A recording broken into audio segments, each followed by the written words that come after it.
Muy buenos días y gracias por estar acá hoy con nosotros. Estamos muy contentos de dar inicio a este encuentro, que no solo este encuentro es el inicio de un ciclo que ponemos en marcha hoy en CIPEC, que se llama Metas para la Postpandemia, en el cual queremos poder contribuir a toda la discusión que estamos teniendo, que obviamente está ocurriendo en todo el globo, que es cómo pensamos a nuestro país y cómo pensamos los distintos desafíos que tenemos en la postpandemia.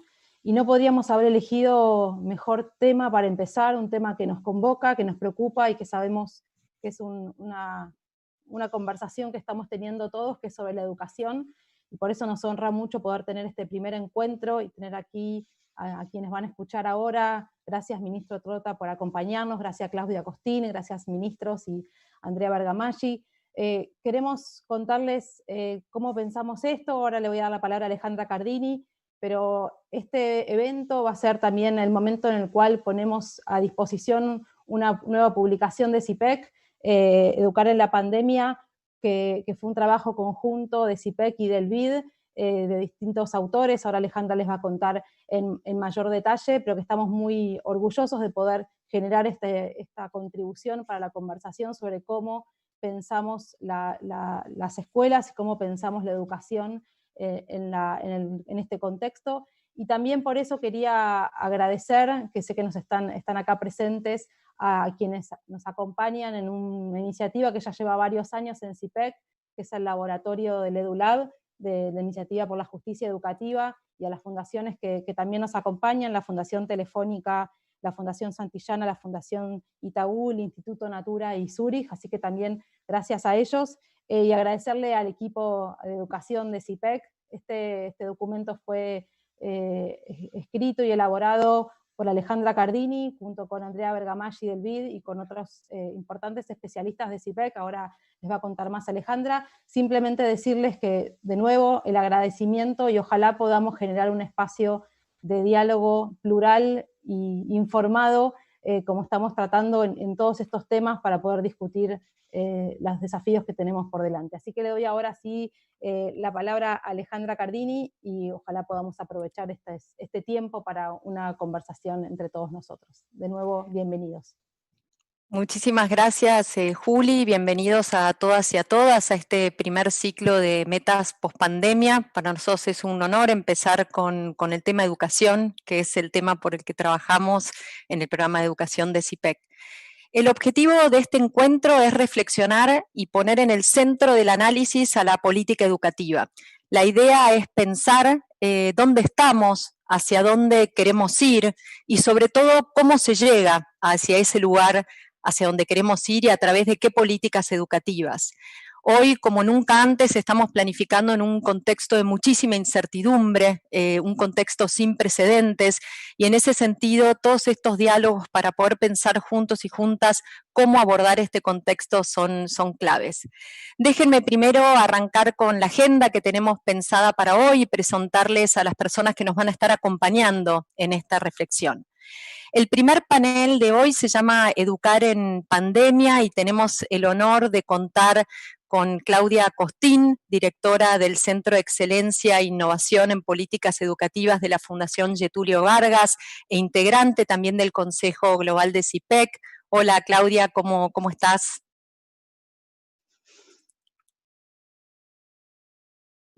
Es un placer estar aquí. Buenísimo, gusto. muchas gracias.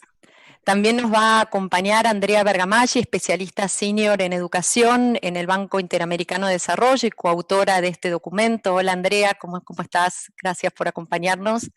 Hola Alejandra, buenos días a todos, gracias por la oportunidad.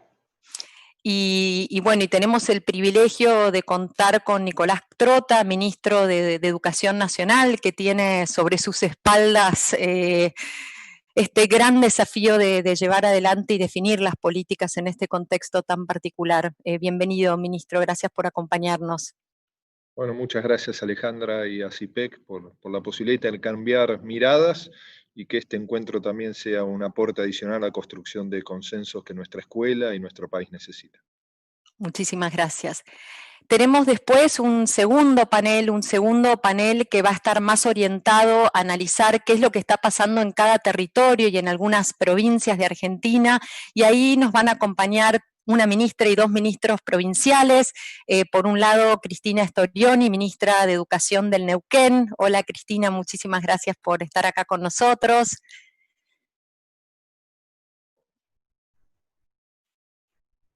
Día a todos, muchas gracias por la invitación y un placer poder trabajar en potenciar una Argentina educativa que nos ayude fundamentalmente a nuestros chicos y chicas. Gracias. Está también acompañándonos José Manuel Tomás, director general de escuelas de la provincia de Mendoza. Buen día. Buen día, muchísimas gracias por la invitación y por sumarnos a esta posibilidad de diálogo y de búsqueda de consensos para salir de la mejor manera posible de esta pandemia, de este momento difícil. Gracias. Gracias, José. Y por último, Miguel Sedov, que es el ministro de Educación, Ciencia y Tecnología de la provincia de Misiones. ¿Qué tal, Miguel? ¿Qué tal, Alejandra? Buen día para todos. Un honor y un gusto estar con ustedes, con ICIPEC, y como dijo José, poder escuchar experiencias de otras jurisdicciones. A todos nos suma, así que muy contento con participar. Bueno, muchísimas gracias a cada uno y una de ustedes que nos acompañan hoy. Para nosotros es un privilegio poder pensar con ustedes que no solo analizan las políticas, pero sobre todo las tienen que implementar y llevar a la práctica. Y ese es un desafío enorme. Nosotros en el programa de educación de ICIPEC, como saben, nos dedicamos a producir conocimiento y generar diálogos sobre política educativa, y en ese sentido trabajamos codo a codo con distintos sectores, pero sobre todo con la política, y con el objetivo de alcanzar una mayor justicia educativa, que para nosotros significa que todos los chicos, las chicas y los adolescentes de nuestro país puedan acceder, transitar, aprender y graduarse en nuestro sistema educativo. Como todas las tareas nuestras en este contexto se vieron interpeladas y necesitaron redefinirse, y ahí ICIPEC junto al BID decidió llevar adelante un proyecto que apuesta al diálogo y a la producción de conocimiento que se llama Educar en Pandemia, y este proyecto tiene distintas publicaciones, y hoy presentamos la segunda publicación de este proyecto. Este proyecto tiene 2 características o 2 cosas que lo interpelan transversalmente. La primera es que es un proyecto que analiza a la Argentina desde una mirada federal y apunta a analizar no solo las respuestas del Ministerio de Educación Nacional, que son claves en el rol que tiene para direccionar la política de nuestro país, sino también cuáles son las respuestas de las 24 jurisdicciones provinciales.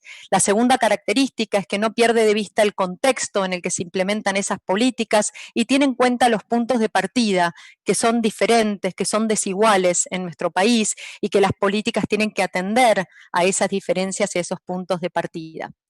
Hoy presentamos un documento que analiza el momento en el que estamos viviendo hoy, que es el momento en el que estamos haciendo una transición desde educar en aislamiento, es decir, educar sin escuelas, con las escuelas cerradas, a un contexto de educación con distanciamiento social.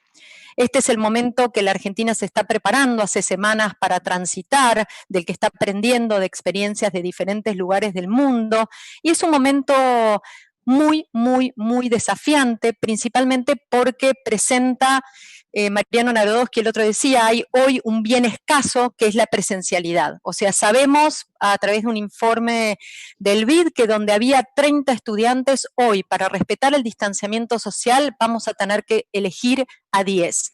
Y esa elección no es sencilla, y esa elección hace de la presencialidad un bien escaso que hay que ver cómo distribuirlo, y hay que distribuirlo con una mirada de justicia. Y ahí queremos resaltar 3 dimensiones, 3 cuestiones que creemos que son centrales para pensar las políticas educativas con una mirada de largo plazo. La primera es priorizar cuáles van a ser aquellos estudiantes que vuelven primero a las aulas. Ahí hay muchos diferentes criterios de priorización que han tomado distintos países, y ahí nosotros en ICIPEC creemos que tiene que haber un foco en criterios de justicia, y que son los sectores más vulnerables, aquellos que estuvieron desconectados o mayormente desconectados en estos 4 meses, y sobre todo que viven en situaciones de vulnerabilidad y que son los que más necesitan en un primer momento esta presencialidad. La segunda gran dimensión tiene que ver con un traspaso hacia modelos híbridos de aprendizaje.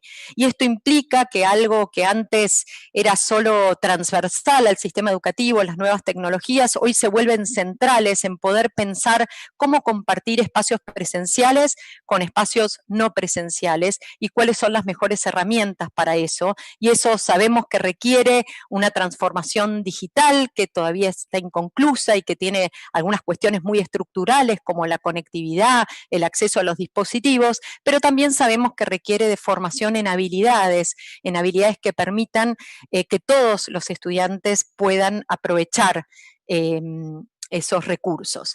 Y el tercer cuestión, más pedagógica, pero igualmente importante, es la de priorizar y clasificar los contenidos.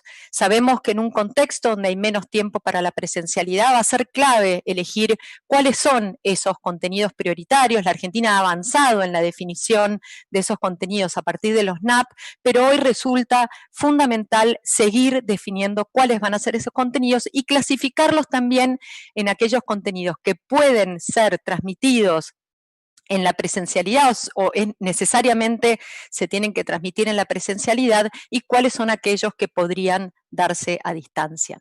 Así que esos son desde nuestra mirada, nuestros tres grandes desafíos de política, sobre todo para pensarla en relación a la nueva presencialidad. Sabemos que las decisiones de política que se toman hoy marcan el camino del futuro, de un futuro incierto, pero que tenemos que pensar y consensuar juntos hacia dónde queremos llegar y cómo hacerlo. Así que con este resumen breve del documento que pueden encontrar en la página web de CIPEC y del BID, pasamos al primer panel. El primer panel, como les decía, tiene el objetivo de pensar las transformaciones que están ocurriendo. Estas transformaciones están ocurriendo a toda velocidad, nadie duda de la velocidad de las transformaciones, pero sí hay una gran pregunta sobre cuál es la dirección que queremos que tengan esas transformaciones, sobre todo pensando en el futuro, y ahí el rol de la política es clave, y la política y la planificación son los que podrían llevar esos ideales a la práctica, y de eso queremos hablar hoy con nuestros tres panelistas invitados. Así que por ahí, primero para marcar el dónde estamos, me gustaría hacer una ronda y preguntar y comenzar por Claudia Costín sobre ¿qué creen que se revela, qué creen que se ilumina a partir de la pandemia en los sistemas educativos? Hemos hablado de grandes transformaciones, de transformaciones que vinieron muy rápido. Bueno, ¿cuáles son y a cuáles son las que marcan el rumbo que tendrían que tener las políticas? Y podemos pensar esto y por ahí, Claudia, que nos des una mirada más general primero sobre este tema. Estás sin el micrófono, Claudia.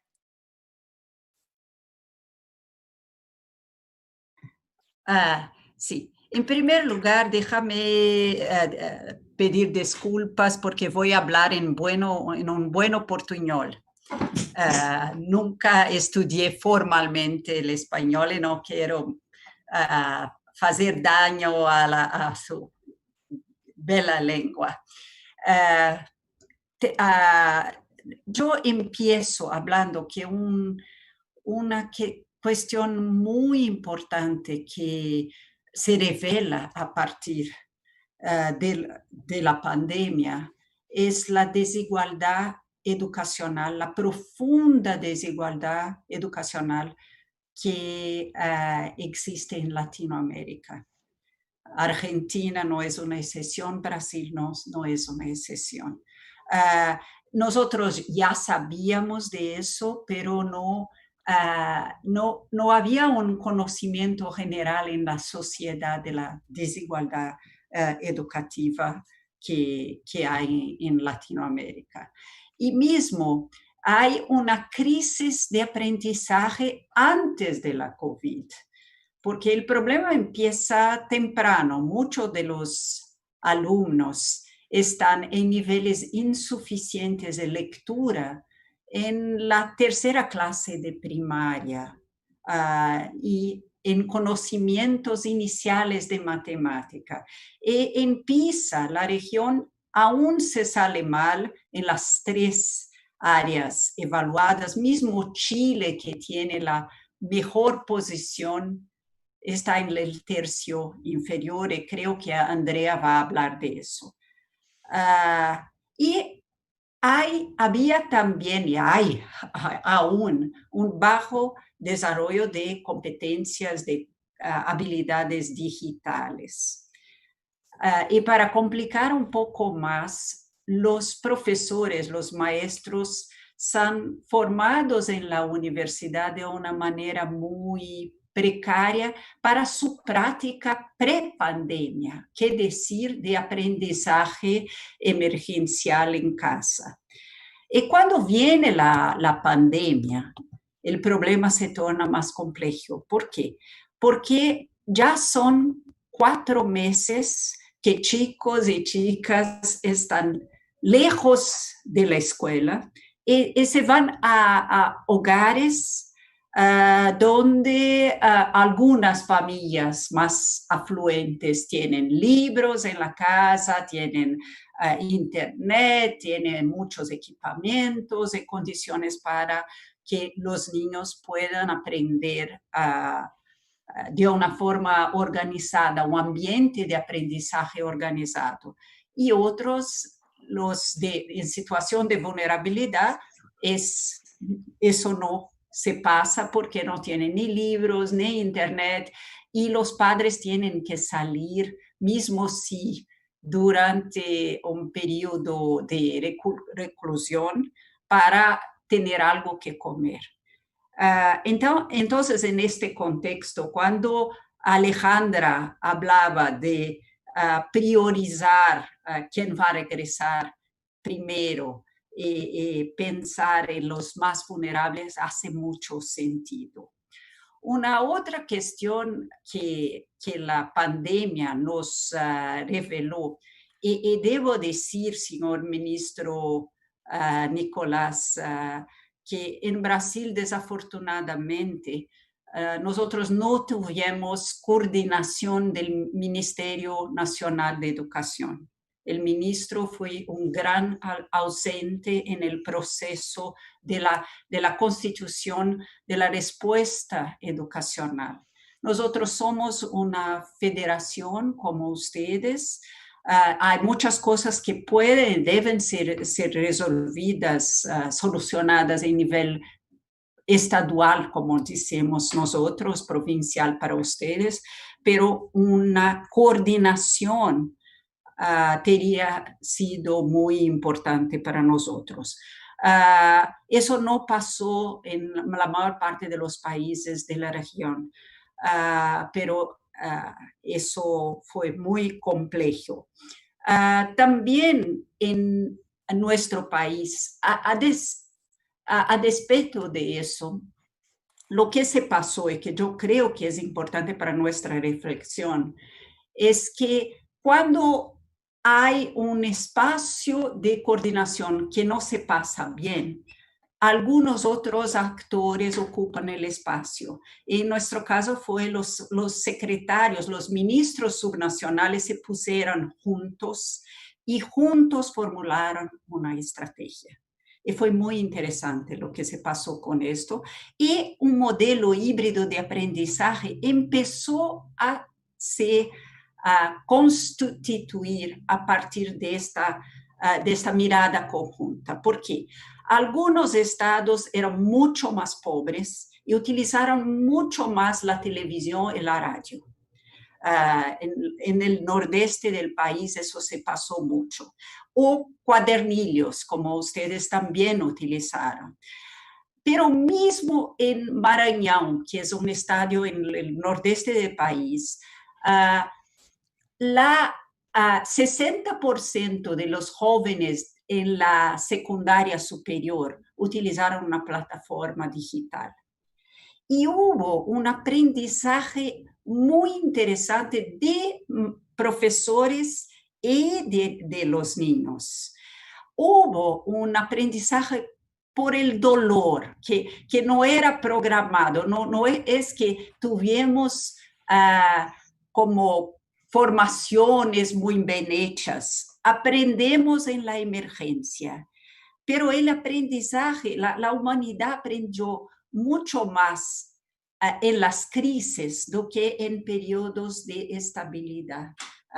Como innovaciones, formular innovaciones. Entonces, un modelo híbrido de aprendizaje emergió, mismo si la conectividad es aún un problema para muchos niños. Muchos más niños que no tenían acceso debido a una articulación de la comunidad más amplia aquí, forneció celulares o forneció aplicativos o cubrió los costos de los aplicativos, ayudaron a los niños. Y para dialogar sobre el tercer punto que Alejandra mencionó, los currículos, los contenidos, hay ahora 2 esfuerzos que se pasan con los secretarios estaduales y municipales. Yo soy coaching de 50 ministros subnacionales, estaduales o municipales en Brasil ahora, mi centro. Y lo que ellos están haciendo es, por un lado, preparar la vuelta a las clases presenciales. Y la otra, mirar los currículos, lo que es posible trabajar de todo que se imagina en cada año lectivo, de cada serie escolar. Y eso va a ser muy importante, incluso, eso es mi último punto para no pasar mucho del tiempo, es la constitución de una educación remedial o de recuperación de aprendizajes por aquellos que no lograron participar de las actividades en casa, o que participaron pero no tenían los apoyos necesarios, las cosas no se marcharon muy bien en estas condiciones. Termino diciendo que las competencias para el siglo XXI, que todos nosotros vamos a necesitar, se desarrollaron casi sin intencionalidad en este periodo, como adaptabilidad, que todos nosotros, profesores y alumnos, aprendemos en este periodo, abertura al nuevo, que va a ser tan importante, y no menos importante, aprender a aprender autónomamente, que es la vieja idea de Dewey, María Montessori y de Paulo Freire. Era esto que quería decir.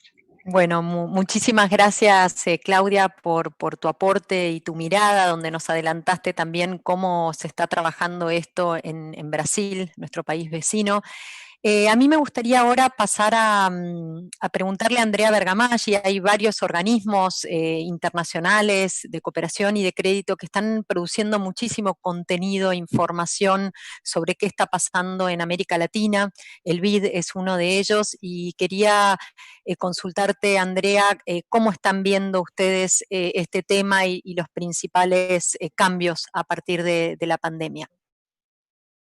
Muchas gracias, Alejandra. Bueno, buen día nuevamente a todos y a todas. Muchas gracias por la oportunidad de acompañarlos en ese importante evento. Saludo al ministro Nicolás Trota, la ministra y los ministros provinciales y a Claudia Costín, mi compatriota. Es un gusto estar acá.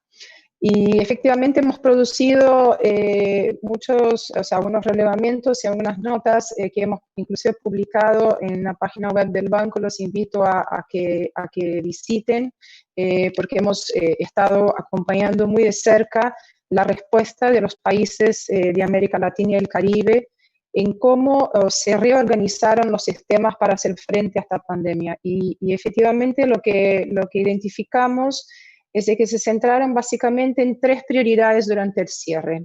El primero fue mantener el vínculo entre el estudiante y el docente y entre las familias y la escuela. La segunda prioridad fue, por supuesto, entregar el contenido curricular. Prioritariamente se intentó hacer esto a través de la tecnología. Y también muchas iniciativas de acompañar y monitorear el proceso de enseñanza y aprendizaje. Pero efectivamente lo que vimos es que la pandemia hizo más evidente muchos temas, como mencionaba Claudia, que ya conocíamos, pero hoy quería enfocarme en uno que entiendo que va a ser determinante para las próximas etapas de reapertura de escuelas y de educación en la nueva normalidad, que fue que efectivamente se evidenció que los sistemas educativos de nuestra región no estaban preparados para operar de manera efectiva en esta modalidad de aprendizaje a distancia y en línea, ¿no? Muy pocos países contaban con conectividad o con herramientas digitales para apoyar el proceso de enseñanza en las escuelas y menos aún en los hogares. Con gran brecha de acceso, ya sabíamos, por ejemplo, que en la región 2 de cada 3 escuelas de secundaria no cuentan con un ancho de banda o velocidad de internet suficientes, que menos del 60% de los docentes de secundaria tenían habilidades para usar dispositivos digitales en la escuela. Digo tenían porque creo que eso como mencionaba Claudia, es una habilidad que se desarrolló también durante la pandemia o que se consolidó durante la pandemia. Sabíamos que el acceso al Internet, por ejemplo, en los hogares más vulnerables ya era muy diferente de los hogares más favorecidos. O sea, las casas más pobres tenían un 45% de conectividad, mientras que los hogares más favorecidos llegaban a un 98%. Y sabíamos también que muchas familias más vulnerables, menos de un 30% tenía computadora en las casas, por ejemplo, para tareas escolares. Así que los países lograron responder de manera muy rápida, armando soluciones de enseñanza remota de emergencia, eso es bastante positivo, para mantener la continuidad educativa. Y esa respuesta dependió de las capacidades que tenían de infraestructura tecnológica y de contenidos digitales que ya tenían disponibles. Entonces, en ese relevamiento que hicimos en el BID, en estos 26 países que mencioné, bueno, que en uno de esos relevamientos que mencioné, en 26 países, relevamos cómo estaban preparados los países para esta educación digital, digamos, ¿no? Con base en 5 ejes. Y llegamos a la conclusión que solamente Uruguay estaba en un nivel avanzado en estos 5 ejes. Efectivamente, Uruguay fue el único país de la región que pudo transitar a aulas virtuales, aunque siguieron con desafíos en alcanzar a todos los estudiantes, pero sí pudieron transitar rápidamente a aulas virtuales. Todos los países, como mencionaba Claudia, como pasó en Brasil, priorizaron, desarrollaron contenidos curriculares, y algo que vimos fue que justamente por esta diferencia en términos del avance del piso tecnológico que tenían los países, se entregaron estos contenidos a través de una combinación de distintos canales, ¿no? Entonces, algunos países lanzaron, por ejemplo, plataformas de aprendizaje, entregaron por televisión, por radio, material físico, acá en Argentina inclusive hicimos esto, y surgieron muchos tipos de alianzas, que yo creo que es otro tema que evidenció la pandemia, el gran potencial de colaboración entre los sectores y los países en la agenda educativa, porque para esta entrega se hizo alianzas con canales de televisión y radio, con empresas de software y comunicación, con empresas de contenidos digitales, de conectividad, y también entre países, ¿no? Perú estuvo colaborando con Argentina, estuvo Panamá colaborando con Colombia, o sea, vimos el banco ha participado y ha podido apoyar muchas de esas colaboraciones. Entonces me parece que eso también es muy importante. Y finalmente, no quiero pasar mis 3 minutos, pero no quiero dejar de mencionar algo que yo creo que también es algo que evidenció bastante la pandemia, fue la capacidad de respuesta y de adaptación de nuestros docentes, o sea, sobre todo para trabajar con el apoyo de las tecnologías. Se adaptaron rápidamente con un nivel de compromiso a su labor que a mí me parece muy importante destacar y sobre todo aprovechar en las siguientes etapas de reapertura de escuelas. Bueno, muchísimas gracias, Andrea. Bueno, y ahora sí pasar al ministro de Educación Nacional. Claudia comentaba la importancia de esa articulación nacional, sobre todo en países federales, y ahí me parece que hay que destacar a la Argentina y cómo está manejando esta situación y cómo está manejándose también desde el Ministerio Nacional esa articulación tan necesaria entre las provincias. Así que, ministro, si quiere comentar cómo ves la situación hoy en día. Cómo no. Gracias, Alejandra. Un gusto compartir panel con Claudia y con Andrea. La verdad creo que esta pandemia, lo dijiste vos, Alejandra, con un término que yo uso habitualmente, es que iluminó la desigualdad. Eso implica que nadie puede negar la situación que atravesamos en este continente, que sigue siendo el continente más desigual, no el más pobre, ¿no? Y es ahí donde la respuesta del Estado es fundamental para garantizar derechos y la ruptura de esa propia desigualdad que transitamos. Remarcando que nuestra escuela nunca está exenta de la situación que atraviesa una sociedad, ¿no? Y cuando hay crisis sociales y económicas, Argentina la venía transitando el año 2018, y esta pandemia, por supuesto que empeora todos los indicadores, ¿no? Y lo que nos define a nosotros es qué estamos haciendo para contener esa desigualdad, no solo en términos educativos, sino en términos generales, y qué vamos a hacer desde el primer momento que podamos, en términos educativos, volver a las aulas para atacar esa profunda desigualdad. Yo creo que es tiempo de pensar colectivamente el presente y el futuro, pero también quiero por un momento pensar el pasado, ¿no? Aspectos que considero que son centrales y que estos espacios son fundamentales, ¿no? Porque yo creo que no puede haber políticas públicas sin compromisos nacionales, federales, en cuanto a la jerarquización de los procesos de inversión educativa, ¿no? Y en Argentina tuvimos un proceso que permitió, ¿no?, la posibilidad de comprometer a toda la sociedad en la ruptura de techos que históricamente tenía la Argentina para la inversión educativa. Y así llegamos en el 2015 a superar el 6% de inversión educativa, 6,1%. Pero año 2016, 17, 18 y 19 hubo una caída constante del compromiso de inversión educativa, en cabeza principalmente del gobierno nacional, una caída del 33% y un 16% de caída en las provincias. Y eso nos debe llamar a la reflexión para que no vuelva a ocurrir. Que cambien los gobiernos, pero que no se abandonen los consensos educativos que tenemos que transitar como sociedad, ¿no? Porque es ahí donde esa ruptura de los acuerdos que se celebraron implicó, entre otros aspectos, la desaprensión del Estado en darle continuidad a algo que hoy es sumamente necesario, ¿no? Un proyecto como Conectar Igualdad, ¿no?, que implicó en los últimos 4 años el retroceso en la distribución de computadoras para nuestros chicos y chicas, para los adolescentes, ¿no? Entre el año 2010 y 2015 se distribuyeron 5.300.000 computadoras, ¿no? Entre el 2015 y el 2019, 800.000 para gabinetes educativos. Después podemos discutir qué modelo es el mejor, si en las escuelas o computadoras para nuestros chicos que todos los días viajen al hogar. Lo que no podemos dejar de remarcar es que cuando el Estado se retira en realidades de profunda desigualdad, lo único que hace es profundizar esa brecha hacia el desarrollo con justicia social y equidad, ¿no? Y nosotros concebimos una política educativa a partir del consenso, y en un país federal a partir de la construcción colectiva con las 24 jurisdicciones educativas. En ese sentido hemos desplegado, ¿no?, una agenda para poder priorizar el cuidado de la salud, ¿no?, y garantizar en las condiciones de profunda desigualdad que transita la Argentina lo máximo posible la continuidad pedagógica. Los resultados objetivos los empezamos a tener esta semana.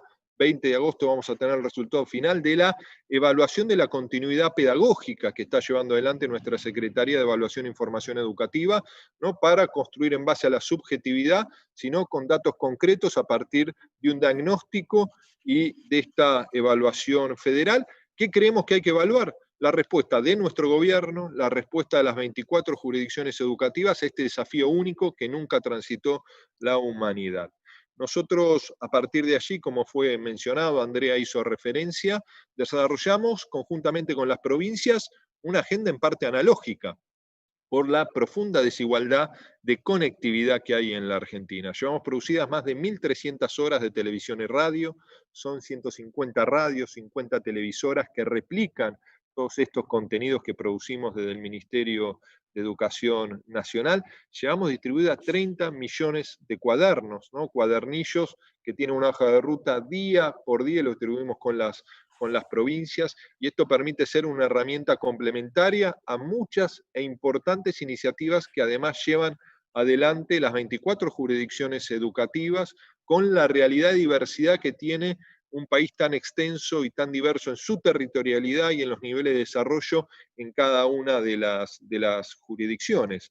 Por supuesto que estamos frente a un enorme desafío que implica gestionar la incertidumbre, ¿no? La incertidumbre epidemiológica, ¿no? Y la incertidumbre de los plazos relacionados a lo que va a ser el día definitivamente que recuperemos la normalidad, ¿no? Y cómo transitamos esta nueva normalidad, este sistema dual, apenas podamos empezar a regresar a la escuela, ¿no? Y creo en ese sentido, ¿no?, que la manera de hacerlo es anticiparse a cada uno de los desafíos que tenemos por delante, ¿no? Nosotros creemos que la vuelta a la escuela tiene 3 dimensiones y lo venimos trabajando con 11 provincias que están proyectando en algún momento de agosto, 9 de ellas con seguridad, un regreso escalonado, cuidadoso, cumpliendo los protocolos que aprobamos, ¿no?, para regreso a la escuela por unanimidad del Consejo Federal de Educación, que fue la síntesis de un trabajo colectivo con provincias, organizaciones sindicales docentes y referentes del campo pedagógico y epidemiológico de la Argentina.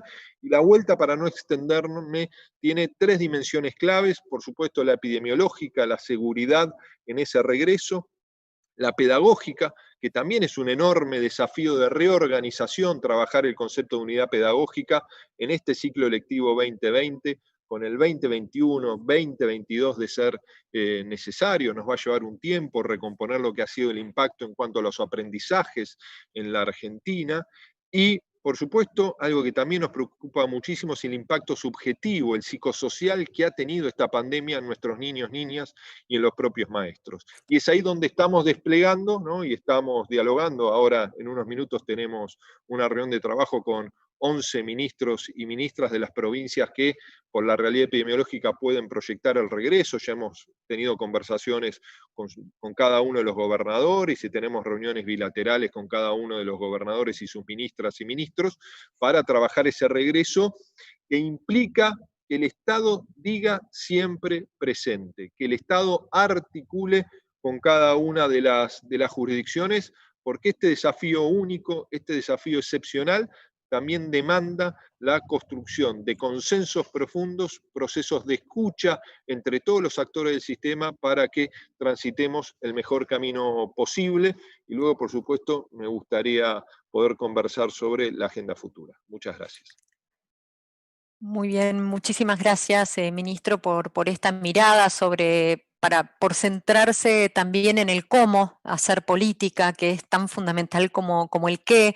Y por ahí, retomando esta primera intervención, quería hacer una segunda pregunta más vinculada a la agenda, pero eligiendo un aspecto que sea prioridad hoy para la Argentina, un aspecto que tenga que ver con alguna política educativa que responda específicamente a este contexto, ¿cuál sería y por qué es tan importante? Sería la pregunta. Bueno, nosotros estamos trabajando y que queremos que sea uno de los ejes pensando el día después de la pandemia, este día después que implica para nosotros una presencia del Estado que promueva el desarrollo, que permita la síntesis de distintas miradas de todos los sectores sociales, el sector del trabajo, el sector productivo, el sector empresario, los movimientos sociales. Ahí hace falta una gran articulación de síntesis para establecer los enormes desafíos que tenemos por delante. Ahí creemos que la responsabilidad que tiene nuestro ministerio en defensa de la educación pública, de una agenda que permita la calidad educativa, una escuela con la capacidad de ruptura de las desigualdades, de la construcción de mejores realidades, ¿no?, implica darle la mayor centralidad posible a la agenda educativa dentro de lo que es el programa futuro de nuestro gobierno, impactada nuestra sociedad por la pandemia.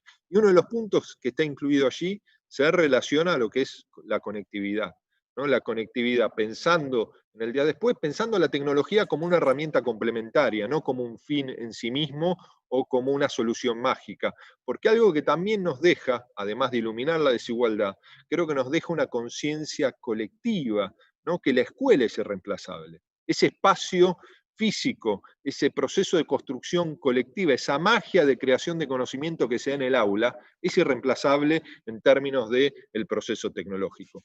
Ningún estudiante, por más que tenga acceso a la tecnología, aprende lo mismo en su hogar que aprende lo mismo, lo que aprende en la escuela, ¿no? Y eso también creo que es algo que nos ha dejado esta pandemia, como el enorme compromiso de nuestros maestros, maestras, profesores y profesoras que han generado en esta Argentina tan desigual caminos tan distintos para llegar a sus estudiantes.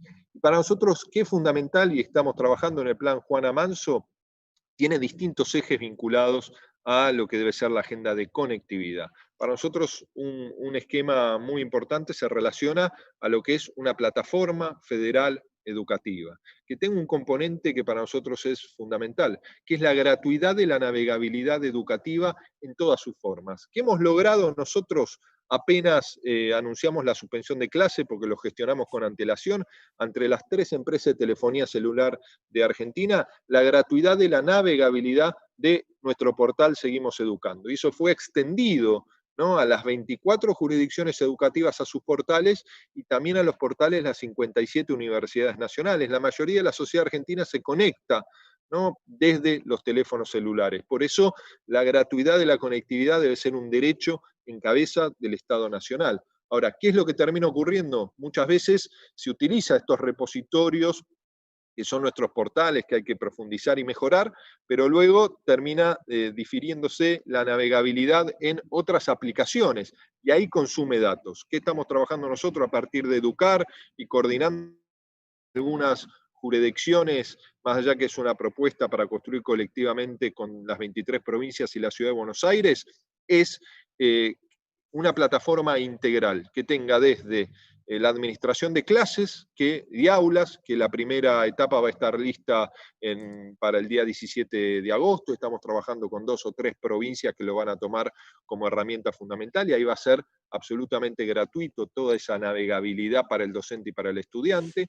Y luego son módulos que van a permitir videoclases, videollamadas, también sin consumo de datos desde los celulares, con un proceso de escalabilidad, chat educativo, ¿no? Y por supuesto el repositorio con todos los contenidos, no solo los que produce el gobierno nacional, los que ha producido el gobierno nacional, también a partir de lo que son nuestros canales educativos, como son Encuentro y Paca Paca, sino también la curaduría de todos los contenidos que producen cada una de nuestras provincias, y que tengamos un repositorio federal, porque hay experiencias sumamente valiosas de contenidos que llevan adelante cada una de las provincias, y esto no solo en la lógica de lo que va a ser el esquema dual educativo que va a convivir por los próximos 8, 10, 12 meses hasta que haya una vacuna, sino también como una respuesta relacionada a el trabajo dentro del aula y fuera del aula. Los otros 2 componentes, uno de ellos, por supuesto, es avanzar en la conectividad de nuestras escuelas. El 60% de las escuelas no tienen conectividad a la web, y eso es una asignatura pendiente que tenemos que resolver en los próximos 3 años y medio. Y finalmente, todo lo que es un esquema de distribución de computadoras, volviendo a transitar el desafío que tenía Conectar Igualdad, sin la espalda fiscal que supimos tener, ¿no? En el 2010, la entonces presidenta Cristina Fernández de Kirchner, cuando presentó Conectar Igualdad, la primera inversión del Estado fueron $1.000 millones, ¿no?, que permitió la adquisición de 3 millones de computadoras, que se transformaron en 5.300.000 en 5 años. Cuando asumió nuestro gobierno 10 años después, nuestro primer programa emblemático era el Plan de Lucha contra el Hambre, con una inversión de 70.000 millones de pesos, un poquitito más de $1.000 millones. La situación es muy distinta, digo, hay que volver a generar esa situación que permita la expansión del Estado como herramienta de garantía de mejores realidades y de ruptura de la desigualdad. Pero ¿qué garantizamos este año? Este año vamos a distribuir a todos los estudiantes del ciclo orientado en nuestra escuela secundaria de gestión estatal una computadora para poder cubrir toda la matrícula, y así sucesivamente vamos a ir robusteciendo un plan que tiene como eje la distribución de computadoras a toda la matrícula de nuestras escuelas de gestión estatal. Ese es nuestro compromiso, como también nuestro compromiso es la distribución de libros para nuestros estudiantes. Lo dijo el presidente en la apertura de sesiones ordinarias del Congreso: computadoras y libros son una responsabilidad en cabeza del Estado, son elementos que garantizan la mejora de los procesos de enseñanza-aprendizaje, son elementos que permiten la lucha contra la desigualdad y la generación de un pensamiento crítico en nuestros hogares y en nuestra sociedad, y ese es el camino que queremos recorrer. Muchísimas gracias. Bueno, para cerrar este panel me gustaría hacerle una pregunta a los tres, la misma pregunta. Los tres tienen muchísimo contacto con funcionarios, usted, Nicolás, incluso sos el funcionario, y están gestionando, como decía el ministro, en un contexto de mucha incertidumbre. Estamos gestionando la incertidumbre y sabemos que las decisiones que se toman hoy van a tener impactos de corto plazo, pero también de largo plazo. En ese sentido, si tuvieran que elegir un consejo de 1 minuto, si tuvieran que mandar un audio de WhatsApp en 1 minuto a un amigo funcionario, ¿cuál sería el consejo que le darían en este contexto? Y me gustaría empezar por Andrea, seguir por Claudia y terminar con usted, ministro. Bueno, mucha responsabilidad eso de dar consejos, pero creo que lo que podríamos destacar, yo creo que es muy importante recordar que lo que tuvimos durante la educación remota, que fue una respuesta muy rápida y de valor que tuvo la región, es recordar que las acciones que tomamos durante la educación remota nos dejan lecciones importantes para aprender. ¿Se escucha, no? Porque ahora estoy sin auricular. Perfecto, gracias. Realmente aprender esas lecciones que tuvimos durante la pandemia y separar, hemos dicho mucho eso en eventos que hemos participado en el banco, separar lo que es conjuntura de lo que son los problemas sociales. O sea, hay mucho de lo que pusimos en marcha durante la pandemia que nos va a ayudar a tener información para la planificación educativa. Vamos a necesitar planificar inclusive sin información disponible, vamos a tener que relevar información y seguir relevando información para retroalimentar la toma de decisiones durante un largo periodo. Entonces, yo creo que ahí hay retos importantes y mi sugerencia sería que mientras preparemos las escuelas, que es lo que tiene que ser, como mencionaba el ministro, la prioridad en este momento, sobre todo para la educación híbrida, que sabemos que hay retos importantes de conectividad, de equipamiento, de plataformas de aprendizaje, de que sea efectivamente una política integral y no que sigamos atajando, digamos, los problemas con la misma mentalidad de la emergencia. Obviamente va a seguir, lamentablemente, por algún tiempo, con los brotes que ya esperamos que puedan pasar, pero es muy, muy importante, en mi opinión, invertir fuertemente en el monitoreo y en el relevamiento de información, como mencionó el ministro, durante todo el proceso. O sea, serán por lo menos 2 años muy importantes en que vamos a, de nuevo, tener que planificar sin mucha información, y me parece que es muy importante pensar desde el principio, desde ahora, ya desde antes hubiera sido mejor, pero desde ya, que todo lo que se pueda ir relevando información para que efectivamente podamos transformar estas reacciones que de nuevo fueron positivas en políticas, o sea, porque es efectivamente lo que nos va a ayudar a transformar el sistema educativo en un sistema más de calidad, más inclusivo y que garantice el derecho a educación para nuestros niños y niñas de la región. No, muchísimas gracias. Pasar de las respuestas a las políticas, ¿no? Sería ese primer consejo. Y Claudia, ¿qué dirías vos en 1 minuto, si tuvieras que dar un consejo? Bueno, yo diría que el esencial es tener un compromiso con la continuidad de un aprendizaje, con altas expectativas de aprendizaje para todos los niños, no solamente para algunos, al mismo tiempo que se debe huir de narrativas que la prensa adoptó mucho en muchos países, que los maestros no están preparados para un trabajo como eso, porque sí es verdad, pero muchos tener una mirada de vaso medio lleno, mirar lo que los maestros y docentes aprendieron en este proceso, se reinventaran mismo y mostrar las buenas prácticas que de una manera emergencial fueran aprendidas en este proceso y transformar el sufrimiento en aprendizajes útiles para construir la educación del futuro. Muy bien, muchísimas gracias. Sería algo como apostar a las altas expectativas y con optimismo y valorando todo el esfuerzo que se está haciendo, y me parece que ese esfuerzo es para todos los integrantes de la comunidad educativa, ¿no? Funcionarios, maestros, directivos, padres también y por supuesto alumnos. Ministro, ¿cuál sería el consejo en un minuto a un amigo funcionario? No, es lo que yo me repito a mí mismo, ¿no? Porque tengo una responsabilidad, que uno nunca tiene que olvidar para qué está en un lugar, ¿no? Y uno nunca debe olvidar sus convicciones y lo que cree y luchar democráticamente por lo que uno cree, ¿no? Yo me considero una persona de diálogo, pero que también defiendo mis ideas, ¿no? Y a partir del diálogo creo que hay que construir los mejores caminos. Y una obviedad que ningún funcionario vinculado a la educación tiene que olvidar, que estamos en estos lugares para defender nuestra escuela, para construir una educación transformadora. No estamos acá para gestionar lo que estaba nada más, porque América Latina es un continente con enormes desafíos, con una tradición educativa, mencionaba Claudia, muchos aspectos que nos llenan de orgullo.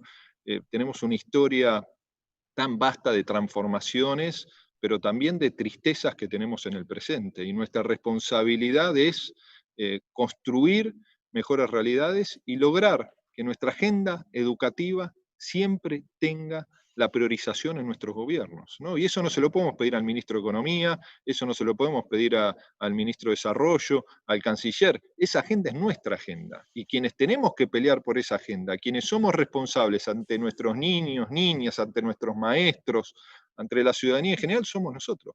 Y si no tenemos esa convicción, nos tenemos que dedicar a otra cosa, porque no es sencillo, porque muchas veces en América Latina nos gobierna la urgencia del día a día, ¿no? Por supuesto que la agenda educativa tiene profundas urgencias cotidianas, pero también tenemos que tener la capacidad de transitar los horizontes del mediano y largo plazo. Yo creo en el diálogo, creo en el consenso, creo en una sociedad que pueda dialogar sin prejuicios, ¿no? Que nos podamos escuchar y que podamos construir mejores caminos, pero también creo en la convicción de mis ideas y en las convicciones del equipo que me acompaña. Así que mi consejo que me autoimpongo a mí mismo cotidianamente es nunca olvidar a quienes uno pretende representar con cada una de las decisiones que se adoptan día a día. Bueno, muchísimas gracias a los tres por acompañarnos hoy y por todas estas ideas y estas miradas. Y ahora sí, entonces vamos a pasar a analizar la situación en las provincias. Así que les agradezco muchísimo la participación y bueno, sé que van a quedar acá acompañándonos, pero nos despedimos de este primer panel para comenzar el que sigue. Así que muy, muy agradecida. Muchísimas gracias por acompañarnos. Muchas gracias. Gracias. Bueno, ahora sí, entonces, después de esta mirada más general, de esta mirada sobre cuáles son los problemas, los puntos centrales, las cuestiones que requieren mayor atención desde distintas perspectivas, queremos centrarnos en qué está pasando en cada una de las 24 jurisdicciones. Yo arranqué diciendo que para nosotros era importantísimo que este trabajo contemplara una mirada federal, una mirada que atendiera a las necesidades específicas de cada una de las jurisdicciones y de los territorios, incluso dentro de esas jurisdicciones. Y en ese sentido, para mí es un privilegio poder compartir este panel con una ministra y dos ministros de distintas provincias de nuestro país, provincias muy distintas, ubicadas en distintos lugares del territorio nacional, para tratar de pensar con más precisión cómo fueron estos primeros 4 meses, en qué cuestiones creemos que hay aciertos y en qué cuestiones creemos que por ahí se tendría que seguir trabajando o que gestionando en esta incertidumbre avanzamos en una dirección que si tuviéramos el diario del lunes sería diferente. Y entonces le doy la bienvenida a nuestros 3 panelistas y voy a arrancar preguntándole a Miguel, luego a Cristina y después a José. ¿Qué creen que fue, y tienen que elegir uno, y sé que esto es difícil porque porque la educación está llena de decisiones políticas de todo tipo permanentemente, y ustedes son los que están en el barro, ustedes son los que tienen sobre la espalda la gestión de sistemas enormes, así que elegir uno que pueda ser aquella cuestión en la que sienten que acertaron en la mirada y en las decisiones. Así que, Miguel, ¿querés empezar? Alejandra, buen día, muchas gracias. Bueno, es una interesante reflexión. Yo creo que lo que nosotros podemos decir que acertamos no fue el día que suspendimos las clases, sino haber diseñado previamente un programa de innovación educativa híbrido.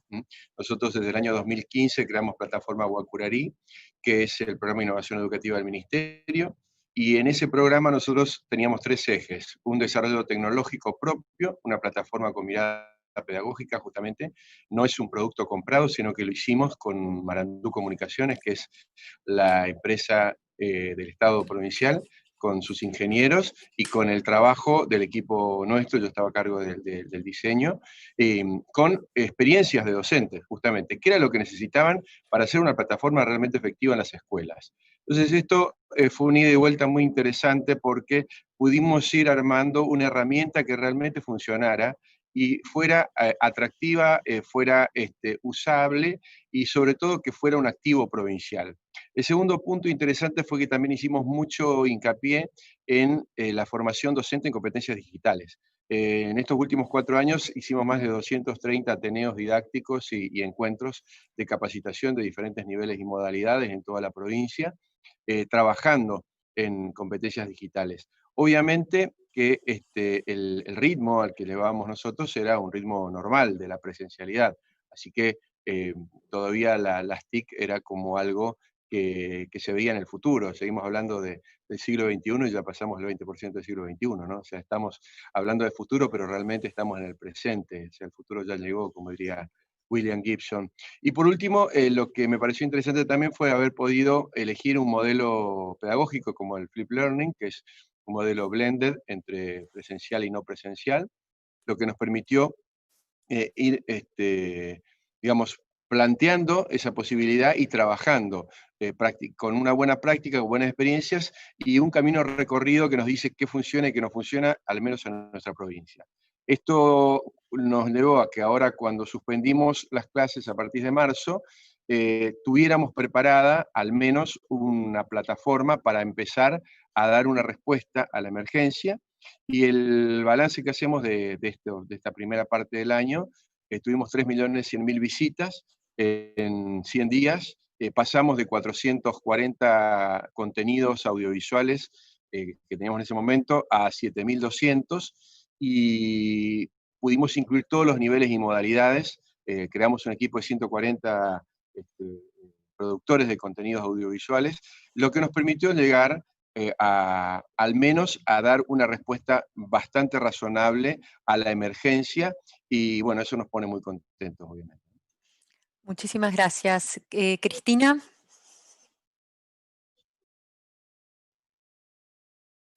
El audio, Cris. Esto de las plataformas, hablamos de lo mismo. Nos pasa a todos y a todas. Las presencialidades. Lo primero que quisiera decir es que esta emergencia, así como vos referís a quienes tenemos la gran responsabilidad de la gestión, lo primero que nos pasó en la provincia del Neuquén, en el equipo y en la agenda educativa, es reconocer y darnos el permiso a equivocarnos.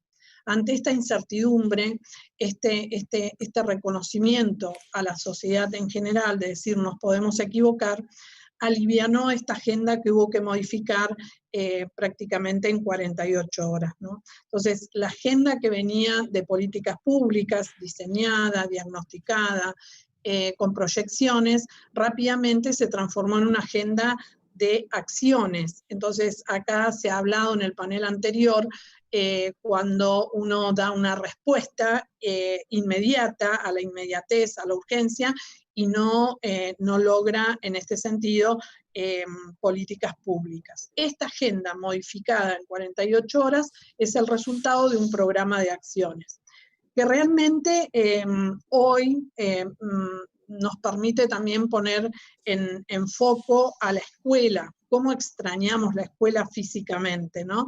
Esta es una consecuencia de este embate y en lo que nos hemos visto involucrados con tantos temores e incertidumbres. Así que, primero que nada, el reconocer que nos podemos equivocar, y segundo, que es una oportunidad también para reflexionar, para cambiar, para proponer. En Neuquén, esta agenda que igual que en todo el planeta, la agenda educativa se modificó en 48 horas, para no perdernos totalmente en la urgencia, decidimos tomar dos cuestiones en clave de derecho. Uno, el derecho a la alimentación, y otro, el derecho al conocimiento. El sistema educativo visualizado desde estos dos grandes pilares. Y la verdad es que como ministra de Educación, nunca pensé que íbamos a lograr y atender con tanta prontitud el tema del derecho a la alimentación. Logramos establecer nuestros criterios rápidamente de atención a los chicos y chicas con mayor vulnerabilidad, a la pobreza, digamos, a quienes realmente necesitaban del alimento. Nosotros en el sistema educativo de Neuquén tenemos totalmente, ya desde hace mucho tiempo, desconcentrado administrativamente el servicio de comedores o refrigerios. Las escuelas administran absolutamente, seleccionan, generan movimientos en las economías locales con el tema de la administración de los comedores y los refrigerios. Ahora bien, estamos haciendo todo lo que no queríamos, porque la verdad es que tuvimos que concentrar y hemos logrado en estos 4 meses distribuir más de 20.000 módulos con alimentos para las infancias y para los chicos y chicas que asisten al sistema educativo y asistían a los comedores. Y hemos logrado distribuirlos personalizadamente, porque no se han abierto las escuelas como puntos de encuentro, sino que hay un trabajo territorial que tenemos desarrollado a partir de 13 distritos educativos, y con mucha colaboración en este sentido de las familias, de docentes que nos ayudan a cumplir con este derecho de la alimentación. Esta vulnerabilidad nos ha expuesto, como bien se dijo en el panel anterior, a la visibilización de una gran desigualdad, y nos ha expuesto a reconocer que la escuela es una institución social que tiene y puede y lo hace reparar esta desigualdad.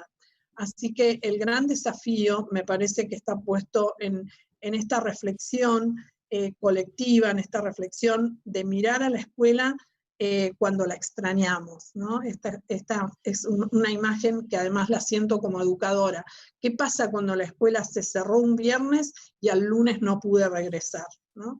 Esto que es tan de los argentinos, se me pianta un lagrimón, porque la verdad que la escuela es una institución que abarca muchas más funciones que la de enseñar y aprender.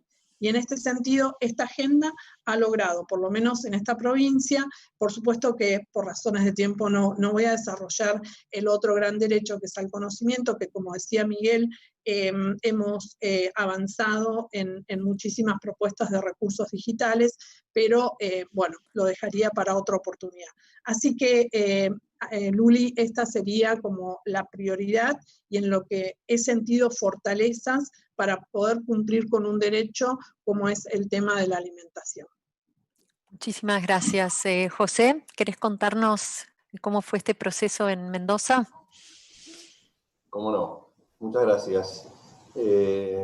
Coincido con Cristina, voy a nombrar esa parte del error y me voy a salir, voy a nombrar 3 cositas y explico uno rápido, voy a respetar los 3 minutos. Creo que el error y el tema de la alimentación fueron fundamentales, coincido plenamente con Miguel, ellos están mejor, un poco más adelantados que nosotros, gracias a lo que contó. Creo que focalizarse, y lo hicimos casi todos, la plataforma y en la conectividad y en la plataforma como un mediador pedagógico adecuado para el momento fue trascendental, pero en mi caso particular, nosotros ya teníamos desde antes como primer eje de gestión la disminución de la profunda brecha socioeducativa que tiene la Argentina y que se está profundizando. En ese sentido, creo que la pandemia claramente la visibilizó brutalmente, marcó las diferencias, y está claro que la casa no es la escuela, con lo cual profundiza cualquier tipo de posibilidad de disminuir la brecha. Nosotros, al igual que Miguel, me iba a decir algo también importante que dijo Nicolás, el tema del consenso que buscamos en las 24 jurisdicciones me pareció muy importante también. Nosotros como jurisdicción, al igual que Miguel, teníamos algo que traíamos de antes, en el cual el vida ha tenido que ver, y mi gestión anterior con Jaime Correas también, que es el GEM, que es un sistema de gestión nominal de alumnos, que sin lugar a dudas nos permitió hacer un exhaustivo seguimiento de trayectoria, y creo que eso fue una de las grandes fortalezas de estos primeros 4 meses. Lo primero que hicimos fue modificar nuestras resoluciones de evaluación y de ausentismo para transformarlas en 2 resoluciones claramente de cargado de este sistema nominal para un seguimiento de trayectorias, para poder orientar todos nuestros recursos, escasos en pandemia claramente, a aquellos chicos con trayectorias educativas más débiles o truncas en algún momento. Así que teníamos en esa carga se diferencian 4 o 5 problemas geográficos, por lo cual el chico no tiene acceso a la educación, problemas hasta de dirección, de que no nos encontrábamos directamente. Tenemos 6.300 chicos en esa categoría, nominales, y que los vamos a buscar a la casa. Problemas de tecnología, por el cual el chico no podía fortalecer su trayectoria. Entonces ahí llegamos con la entrega de dispositivos. Y problemas pedagógicos de motivación, donde la casa en muchos casos no puede acompañar al chico por diferentes particularidades. En esto, ¿qué entendemos nosotros? Que es fundamental acá sí la coordinación desde la Dirección General de Escuela, con municipios, con centros de apoyo educativo, con más de 80 puntos de Wi-Fi distribuidos por toda la provincia, con el acompañamiento de trayectoria del Instituto de Formación Superior, con las prácticas profesionales del Instituto de Formación Superior, ayudando a las trayectorias más débiles. Nosotros tenemos un programa particular de PODE, que es ir a buscar a los chicos que están con peligro de deserción, y hemos ido a buscar a 3.000 chicos directamente gracias a la posibilidad de tenerlos nominal y de irlo a buscar a la casa. No me quiero extender por el tiempo, pero creo que ha sido una política muy acertada, porque nos pone en una situación de conocimiento de aquellos chicos con trayectorias débiles antes de la presencialidad, y nos permite una asignación de recursos focalizados directamente en disminuir la brecha socioeducativa. Muchas gracias. Muchísimas gracias por las 3 miradas.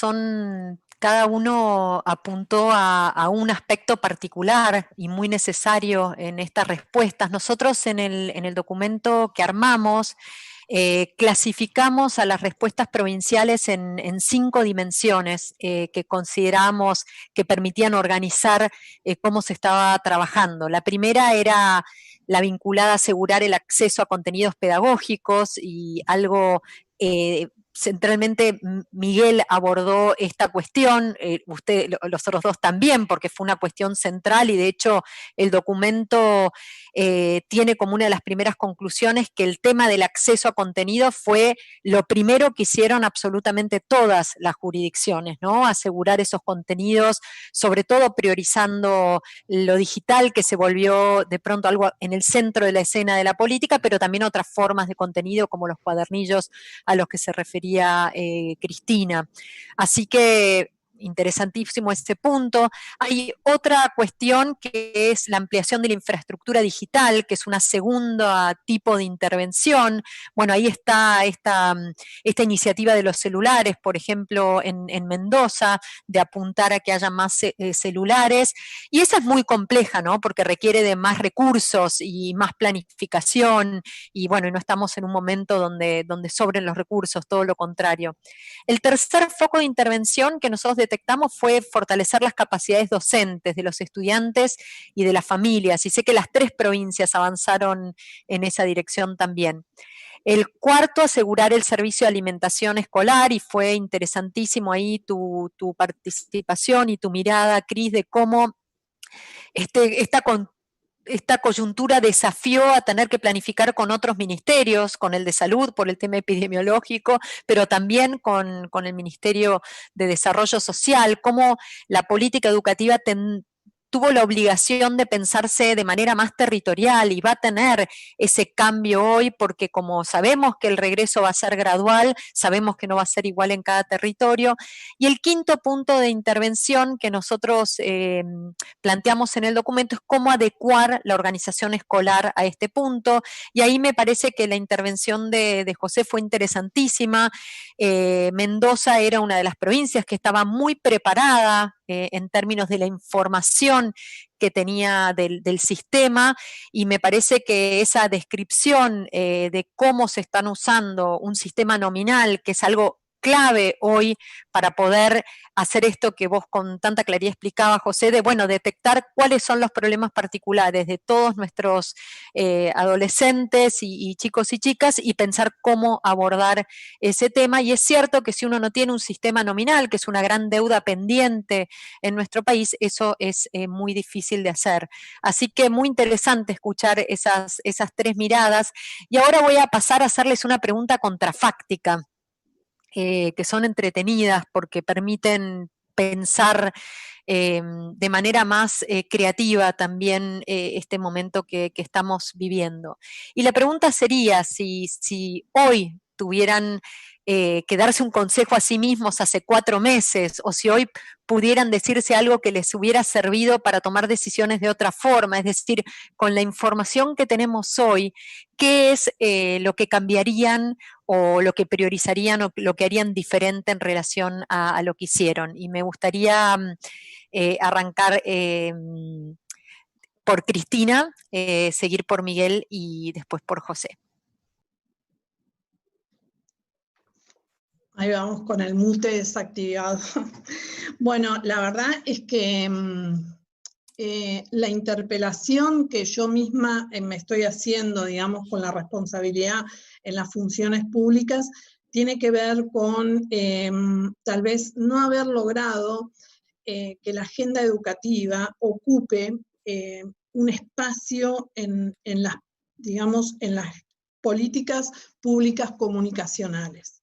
¿Qué me estuvo pasando todo este tiempo y que me lleva a esta interpelación?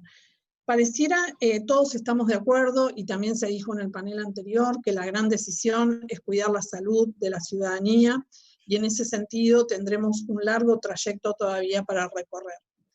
Pero cuando la educación no logra rankear en un punto, digamos, de prioridades para poder ser desafiante ante los grandes medios de comunicación y poder plantear más allá de la tragedia, digamos, de que siempre está todo mal, pareciera como que nos detuvimos en un punto de no poder avanzar, lo digo desde el punto de vista local, no quiero decir involucrar otras situaciones, desde el punto de vista local, cuando los medios no logran sobrellevar esta cuestión más allá.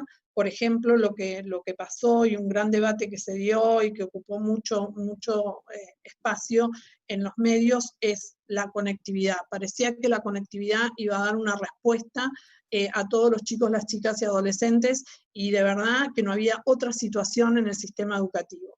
Y en 4 meses, los desafíos que hemos pasado y que hemos logrado sostener la continuidad educativa, me parece que no dan cuenta, cuando se le relata a la sociedad y al resto, esta relevancia. Entonces, para mí, en lo personal, en la agenda educativa, no he logrado, no lo supe hacer, el poder instalar la educación en una crisis semejante como prioridad para los medios comunicacionales. Entonces, ya sabemos que siempre la cuestión comunicacional en educación es mucho más vendible, alguna noticia que deje, digamos, en desventaja, que no venden las buenas noticias, pero creo que esta ha sido una exageración porque no siempre tampoco se dijo toda la verdad en los medios de comunicación. Una cuestión que me parece a tener en cuenta cuando regresemos a la escuela de distanciamiento social, a tener en cuenta es hablar de la verdad, es hablar desde las ciencias, es hablar de qué pasó cuando dejamos esa escuela el 13 de marzo. Porque ha sido mucho lo que se dijo en los medios, hay muchos números que dan temor, que digamos, no permiten dejar un espacio como para decir, bueno, la escuela tiene un escenario de esperanza, y en ese sentido la escuela no ha tenido la oportunidad de mostrarse con esperanza en esta crisis. No pudo romper con por ahí las fortalezas de los grandes medios comunicacionales, ¿no? Entonces, esta escuela con esperanza es la que tenemos que, por lo menos el desafío es, con la rapidez que el virus invadió el planeta, bueno, deberíamos estar pensando cómo esta escuela de esperanza logra posicionarse en las prioridades de las agendas comunicacionales. Muchísimas gracias. Miguel. Bueno, con el diario del lunes siempre es más lindo ver las más cosas. Fácil, ¿no? Por supuesto. Yo creo, lo que creo que tal vez fallamos es no haberle dado la velocidad que correspondía al proceso de innovación que veníamos llevando adelante. Es decir, veníamos a un ritmo normal, tranquilo, tratando de ir llevando adelante un convencimiento sobre las necesidades, un acompañamiento, y sobre todo no teníamos un sentido de urgencia, que creo que es el que tenemos ahora, ¿no? Por el lado de las competencias digitales, tanto de los docentes como de los estudiantes. En cuanto a la conectividad, si bien se avanzó, también creo que hay una paradoja, porque en el caso de nuestra provincia, llegamos a un 76% de conectividad en las escuelas, pero los chicos no están en las escuelas. Entonces, el problema de la conectividad es ese, se hizo una gran inversión y ahora no nos sirve en este momento porque las escuelas están cerradas. Entonces, obviamente era un imponderable lo que ha pasado desde marzo para acá, ¿no? Pero creo que tal vez si hubiéramos pensado un poquito en que en que el futuro de la educación iba a ser sí o sí la tecnología inclusiva, sí o sí capacidades digitales, sí o sí habilidades de colaboración, también de autonomía de los aprendizajes de los estudiantes, porque si algo aprendimos, el otro día hablando con unos padres también que me decían, perdimos. No perdimos, ganamos también mucho. Sus hijos también aprendieron a colaborar, aprendieron a escuchar, aprendieron a seleccionar, aprendieron a regular su tiempo, aprendieron a escuchar a otros, aprendieron otras cosas que por ahí no las teníamos tan en cuenta que era posible. Entonces yo también, como decía recién Cristina, creo que nos debemos una mirada optimista de lo que hicimos y de lo que viene, porque si nosotros no tenemos una mirada optimista no podemos estar acá. Todos tenemos que pensar que la educación es, bueno, al menos yo lo pienso, ¿no? Que la educación es el mejor camino que tiene una sociedad para su mejora y que una sociedad educada siempre va a ser mejor, porque sus intercambios, sus discursos y su crecimiento se va a basar en una mejor, una mejor cultura colectiva. Entonces, el lugar donde eso se produce, el único lugar donde podemos establecer un diálogo y en el cual nos podemos encontrar como sociedad y superar las diferencias que sí todos tenemos, es la escuela. Por lo tanto, hay que seguir jerarquizándola y hay que seguir sosteniendo las herramientas de continuidad pedagógica, las herramientas de infraestructura, las herramientas de conectividad, como en un juego en el cual hay que hacer un montón de cosas diferentes a distinta velocidad, pero no parar nunca, ¿no? Excelente. José. Bueno, coincido con ambas apreciaciones anteriores de Cristina y Miguel. Yo creo que son problemas esos dos que la educación los tiene. Creo que nunca le ganamos a los medios, no solo en pandemia se ha visto profundizado, y que nos cuesta mirar el mediano y largo plazo en este nuevo siglo, ¿no? Yo creo que un problema que tuvimos, o por lo menos nosotros seguro, pero creo que vamos a compartir, es que no le pudimos dar al sistema la estabilidad que necesitaba, y no supimos tomarnos, por ahí mirar un poquito más afuera a otros países y darnos cuenta que esto no era semana a semana, y tal vez si de entrada hubiéramos dicho hasta agosto estamos así, hubiéramos tenido otra posibilidad de planificación del mediano plazo. Eso, en un error personal, creo, de la gestión de acá de Mendoza, nos llevó, en mi teoría, a hacer la primera jornada para escuchar al sistema la semana pasada. Tal vez si esa jornada la hubiéramos realizado a las 3 semanas, los 2 meses siguientes hubieran sido más ordenados y hubiéramos detectado cosas como que la gran mayoría de los docentes en Mendoza consideran que tanto los cuadernitos como la televisión, tanto provincial como nacional, son buenos pero no se usan, en la gran mayoría, con lo cual tal vez hay una asignación de recursos que no está del todo buena, y sin embargo la gran mayoría de los docentes quiere recursos económicos para poder hacer sus propios contenidos, ¿no? Me parece que eso hubiera llevado por ahí a acomodar los recursos de tal manera de respetar más la autonomía de cada comunidad, de llevarle tranquilidad a cada comunidad de que iba a haber un tiempo determinado de trabajo de esta forma, porque cuando uno cree que cambia todo dentro de 2 semanas, tampoco se arraiga en lo que está haciendo. Dice, bueno, si ya volvemos, ya volvemos. Yo creo que ahí tuvimos un error de cálculo, tal vez una falta de decisión en un momento muy complejo, con el PRO de hecho y ganado ya, ¿no es cierto? Obviamente. Yo estoy absolutamente... No, creo que era muy difícil saber hasta dónde íbamos a llegar. Me parece que con lo aprendido, hoy todos los recursos centralizados deberían estar destinados a conectividad y un sistema educativo digital, y todo lo que tiene que ver con generación de contenido y sobre todo recursos en pandemia de ese tipo debería estar descentralizado a cada una de las comunidades educativas para respetar sus proyectos educativos institucionales y para atender la gran diversidad que tiene la Argentina.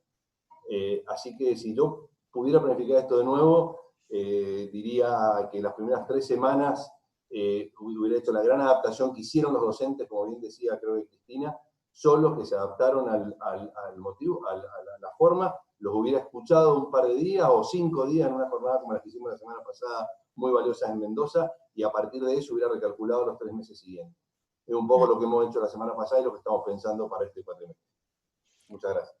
Muchísimas gracias por las 3 intervenciones. Me parece que la de Cristina sobre el lugar de la educación en la agenda de políticas es interesantísimo, es un desafío que nos atraviesa y nos interpela a cada uno de nosotros y también en el panel anterior salió con mucha fuerza esa responsabilidad y dificultad a veces de poner la agenda educativa y también con una mirada optimista, esperanzadora y valorativa de los esfuerzos que se hicieron. La tendencia es a mirar todo eso que falta y a veces no todo ese esfuerzo que efectivamente se hizo y lo que está. Un poco en esa línea va nuestro documento de respuestas provinciales, es tratar de poder poner en valor esos esfuerzos que se hicieron. La intervención de Miguel me pareció interesantísima porque me parece que podría ser un punto a tener en cuenta de ahora en más, ¿no? Ahora sí sabemos, no sabemos exactamente cuánto tiempo, pero sabemos que la educación se va a transformar para siempre a partir de esta experiencia y que el nuevo momento que viene de distanciamiento social por lo menos va a ser hasta el inicio del ciclo lectivo que sigue. Y no sabemos si más tiempo todavía, porque ahí dependemos de una vacuna. En ese sentido, me parece que todas las decisiones que ahora se tomen en relación a las políticas de conectividad, de adquisición de dispositivos y también de cómo impulsar innovaciones, Flip Learning o otras en el sistema educativo, hoy claramente tienen que estar en el centro de la agenda porque nos van a interpelar en todo lo que sigue. Las decisiones que se tomen en esa dirección van a activar o posibilitar distintas cosas. Y el último punto me parece muy interesante, es bueno, si se hubiera podido dar más estabilidad, esa sí que es contrafáctica porque era imposible saber dónde íbamos a estar, ¿no? Yo recuerdo la reunión de consejo anterior a que se resolviera el viernes, anterior a que se resolviera el domingo, que no empezaban las clases, que todos creíamos que el lunes las clases seguían, ¿no? Y esa reunión fue un viernes y el domingo se anunció que ahí se daba un parate y como decíamos, los libros quedaron en el colegio, nadie estaba preparado para eso, ¿no? Así que yo me imaginaba, y esto tiene que ver con la tercera y la pregunta final que viene, que si este momento en el que estamos y que analiza este documento, que es el pasaje de la educación en aislamiento, con escuelas cerradas, a una educación con distanciamiento social, en este pasaje nosotros ya sabemos que eso va a ser gradual, ya sabemos que eso va a ser intermitente y ya sabemos que eso va a ocupar varios meses de la agenda que sigue. Sabiendo eso, que me parece que son tres cuestiones que son tres variables que igual son inciertas, pero que sabemos que tenemos incertidumbre en esas tres variables, les quería preguntar, y si pudieran responder también en 1 minuto y medio, ¿cuál sería para ustedes hoy ese desafío de política educativa, pensando sobre todo en el futuro de la educación? ¿Hacia qué avanzarían? Y me gustaría empezar por José, seguir por Cristina y terminar con Miguel, si les parece bien. Bueno, 1 minuto y medio de punteo sin explicación, entonces. Yo diría que el desafío para este cuatrimestre es no aumentar la brecha digital y no recargar al docente. Para el primero hay que priorizar absolutamente en la presencialidad, en este bien escaso que hoy tenemos, ¿no? que es el espacio-tiempo en la escuela, a las trayectorias más débiles o truncas, y tenemos que acreditar saberes prioritarios y tener una clara definición en eso. Para no recargar al docente, tenemos que seguir trabajando fuertemente con metodologías activas, como el aula invertida, creo que es la metodología para este momento, y cualquiera en la que el alumno construya conocimiento y sea la base o el centro de la educación. Tenemos que, insisto, desde este lado también, seleccionar claramente los saberes prioritarios y concentrarnos en eso, y tenemos que buscar refuerzo de las trayectorias débiles para el docente desde afuera del aula, con todos los equipos que tengamos disponibles directamente para eso. Y si puedo extenderme 30 segundos más, yo diría que para el mediano plazo tenemos que garantizar, dejar capacidad instalada con todo lo que estamos haciendo, que la bimodalidad es lo que llegó para quedar. Nadie dice que la abogacía, la arquitectura y la ingeniería son bimodales, digamos, una forma de trabajo, ya está. O sea, esta va a ser la educación que viene, nos tenemos que adaptar a esto, y como bien decíamos, la crisis educativa viene de antes, tal vez esto nos ayude a mejorarla, con el tema de los saberes prioritarios, con las competencias del siglo XXI, como bien decía Claudia al principio, y con aprovechar la adaptabilidad y todo lo que han demostrado, y el gran profesionalismo, la adaptabilidad y el gran profesionalismo que han demostrado tener los docentes en estos 3 meses, adaptándose a la coyuntura, para mí, de forma excepcional. Muchas gracias. Muchísimas gracias. Cristina. Me voy a anidar un poco en ese plazo de José, de los 4 meses. Yo creo que este tiempo tiene un tiempo de planificación todavía y de acción muy concreta, muy de respuesta inmediata, pero no podemos perder de vista, como también ya se ha dicho en esta mañana, que esta situación sanitaria y demás, perdurará un poco más de 4 meses. Entonces, estoy pensando que el gran desafío hay que plantearlo en esto de mirar un poquito más el gobierno de la educación más como gobernanza, ¿no? Encontrar a estos abrazos en conceptos, en contenidos, en ideas. Me parece que el concepto de gobernanza es lo que se viene fuertemente a arraigar en las agendas educativas. ¿Por qué? Porque estamos descubriendo una nueva escuela, una nueva escuela que no conocemos totalmente, que este distanciamiento social va a permanecer varios tiempos más, y vamos a encontrar un escenario heterogéneo, diverso, en el que no podemos perder de vista que debemos ser garantes de todos estos derechos, en el que no podemos perder de vista que la escuela debe ser quien tenga la posibilidad de reparar las desigualdades. Es nada más y nada menos, Luli y colegas, que encontrarle este sentido a esta escuela que se nos presenta a partir de la pandemia. El sentido, la gobernanza y la heterogeneidad son conceptos que me parece que son los que se vienen en las nuevas políticas públicas, por lo menos en materia educativa. Muchas gracias, Luli. Gracias, Cristina. Miguel. Bueno, yo lo que creo que deberíamos poner el foco en esta continuidad, como bien dijeron con anterioridad, general creo esta idea, pero yo pondría mucho el foco en lo que es formación y acompañamiento docente en competencias digitales. Creo que eso debe ser prioritario. También continuar con la conectividad y sí mejorar la accesibilidad de esas escuelas, y sobre todo en lo pedagógico, en realidad es la misma pregunta que nos hacemos cuando hablamos de flip learning: ¿cuál es el mejor aprovechamiento del tiempo cara a cara? Entonces, la escuela ha perdido o va a perder al menos la mitad de su tiempo cara a cara con los estudiantes, entonces en ese tiempo que va a ser limitado, la buena planificación nos tendrá que poner ante el desafío de aprovechar el mejor recurso que tiene la educación, que es el docente, el mayor tiempo posible al lado del estudiante para que lo acompañe en los desafíos cognitivos más complejos y no los más sencillos. Entonces, creo que ahí debemos poner el foco en priorizar contenidos, en planificar la manera de darlos y en acompañar en la formación docente. Muchísimas gracias a los tres. Me parece que hicimos un excelente ejercicio. Yo les contaba que en parte el documento que presentamos hoy analiza esa transición de un momento de aislamiento, un momento de distanciamiento social que no conocemos.